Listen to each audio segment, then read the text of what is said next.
शब्द विचार। जैसा कि शब्द विचार पढ़ने से पहले हम वर्ण पढ़ चुके हैं, तो आप जान चुके हैं कि वर्ण क्या होते हैं। अब हम जानेंगे कि शब्द क्या होते हैं। तो जो शब्द होते हैं वो वर्णों के मेल से बनते हैं।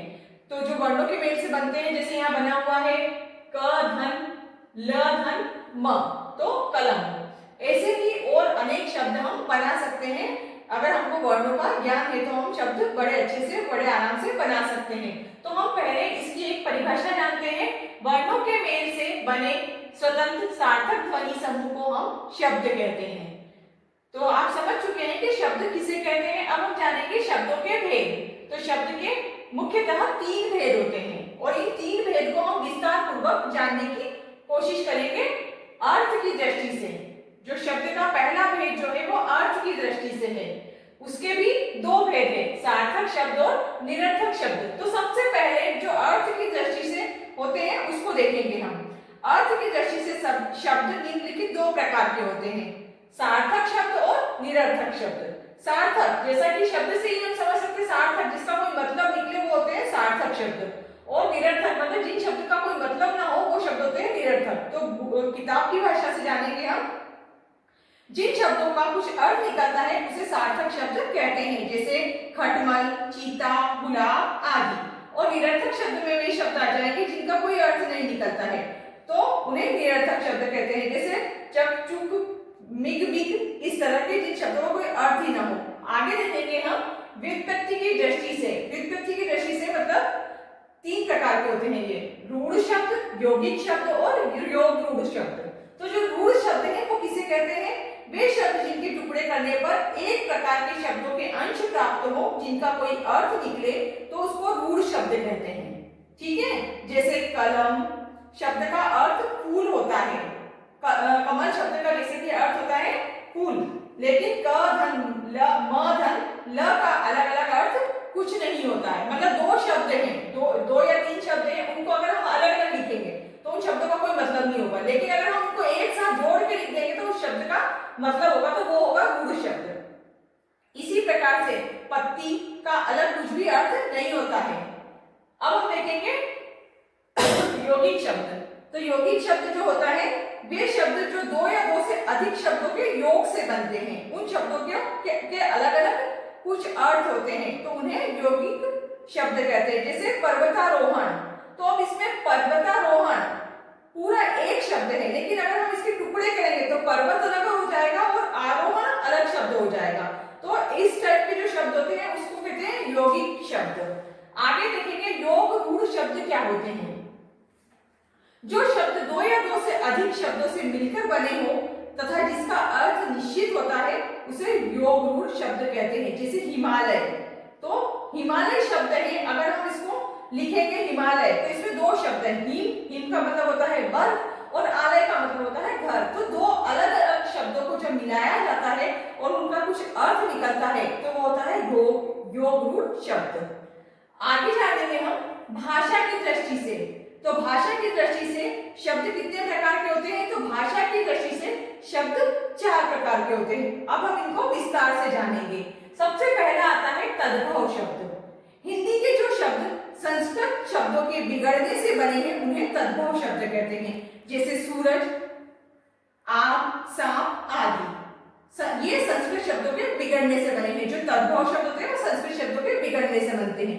तत्सम शब्द उन संस्कृत के शब्दों को जो अपने मूल रूप में हिंदी में भी प्रयोग होते हैं, ऐसे शब्दों को तत्सम कहते हैं। जो संस्कृत भाषा से आए हैं और वैसे के वैसे ही हैं, उनमें कोई परिवर्तन नहीं हुआ है, तो वो शब्द होते हैं तद्भव तत्सम शब्द, जैसे ग्रह, वायु, विद्या, मयूर, कर्ण आदि। ठीक है, आगे देखेंगे देशज।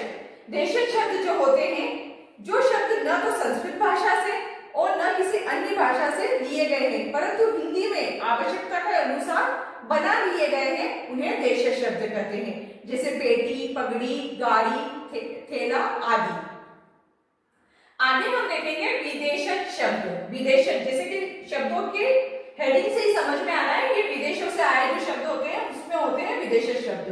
वे शब्द जो हिंदी में अन्य देशों की भाषा से आ गए वो होते हैं विदेशज शब्द। जैसे अंग्रेजी से आया, अरबी से आया, फ्रांस से आया, तुर्की से आया, ऐसे जो शब्द हमारी भाषा में आ गए हैं और मिक्स हो गए हैं तो वो होते हैं विदेशी शब्द, जैसे कूपन, चाय, लीची, चाउमीन आदि। अब हम जानेंगे संकर शब्द। दो भिन्न भाषाओं के शब्दों से मिलकर जो नया शब्द बनता है उसे कहते हैं हम संकर शब्द। जैसे रेलगाड़ी, तो जो रेलगाड़ी शब्द है यहाँ पर दो भाषाओं से मिलकर बना, रेल अलग है, गाड़ी अलग है। जो रेल शब्द है वो अंग्रेजी से लिया गया है और जो गाड़ी शब्द है वो हिंदी से लिया गया है। तो ऐसे शब्द जो होते हैं वो संकर शब्द कहलाते हैं। जैसा कि हमारा शब्द विचार का टॉपिक हम पढ़ रहे हैं, तो अब हम आगे देखेंगे इसी में ही प्रयोग एवं व्याकरण की दृष्टि से।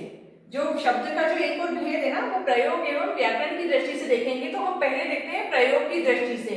तो प्रयोग की दृष्टि से सामान्य शब्द होते हैं और तकनीकी शब्द होते हैं। तो जो सामान्य शब्द होते हैं उनको कौन से शब्दों को सामान्य शब्द बोलते हैं? तो सामान्य व्यक्ति सामान्य अपने दैनिक जीवन में बोलचाल के लिए जिन आम शब्दों का प्रयोग करता है वो होते हैं सामान्य शब्द, जैसे कपड़ा, किताब, दूध, कमरा आदि। और तकनीकी शब्द जिन शब्दों का संबंध किसी व्यवसायों, विषयों और विज्ञान आदि से संबंधित होता है तो वो होते हैं तकनीकी शब्द। तो इसमें आते हैं इंटरनेट, मिसाइल, राइफल आदि। आगे हम देखेंगे व्याकरण की दृष्टि से।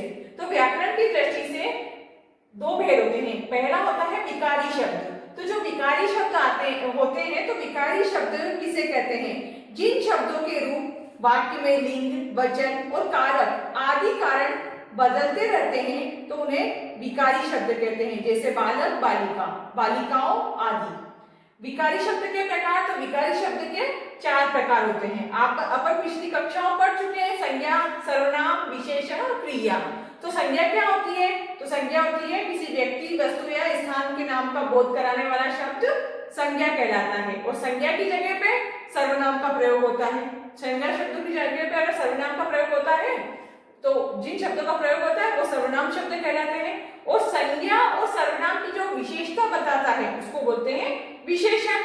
और क्रिया मतलब किसी काम को करना या होना, वो होता है क्रिया।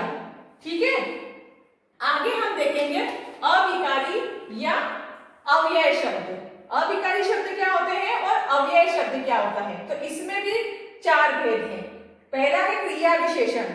तो जो जिन अविकारी शब्दों से क्रिया की विशेषता प्रकट होती है, मतलब जब कोई काम हम कर रहे हैं तो उस काम के करने की जो विशेषता, जैसे रीना सुंदर लड़की है, तो जो रीना है वो सुंदर लड़की है, तो क्रिया उसमें जो सुंदरता है वो विशेषण है, वो विशेषता बता रहा है। संबंध बोधक होते हैं जो विकारी शब्द किसी संज्ञा के बाद आकर उस संज्ञा का संबंध दूसरे शब्दों से बताता है, उन्हें संबंध बोधक कहते हैं। जैसे धन के बिना किसी का काम नहीं चलता है, तो यहाँ पर बिना जो शब्द है वो संबंध मतलब बांधने का काम कर रहा है, जोड़ने का काम कर रहा है। फिर देखेंगे हम समुच्चय बोधक। समुच्चय बोधक शब्द वह अविकारी शब्द जो एक वाक्य या पद का संबंध दूसरे वाक्य या पद से बतलाता है, उसे समुच्चय बोधक कहते हैं। जैसे आंधी आई और पानी बरसा, तो यहाँ पर आंधी आई और जो शब्द है वो समुच्चय मतलब जोड़ने का काम कर रहा है, जो और शब्द है वो समुच्चय बोधक है यहाँ पर। फिर देखेंगे हम विस्मयादि बोधक। विस्मयादि बोधक में जिन अविकारी शब्दों से हर्ष, शोक व विस्मय आदि का भाव व्यक्त होता है तो उन्हें विस्मयादि बोधक कहते हैं। मतलब जिसमें फीलिंग्स आती है तो वहां पर विस्मयादि बोधक शब्द आते हैं। तो ये हमने शब्द परिचय का पूरा टॉपिक हम लोगों ने पढ़ लिया है। आशा करते हैं आप लोगों को ये टॉपिक समझ में आया होगा। धन्यवाद।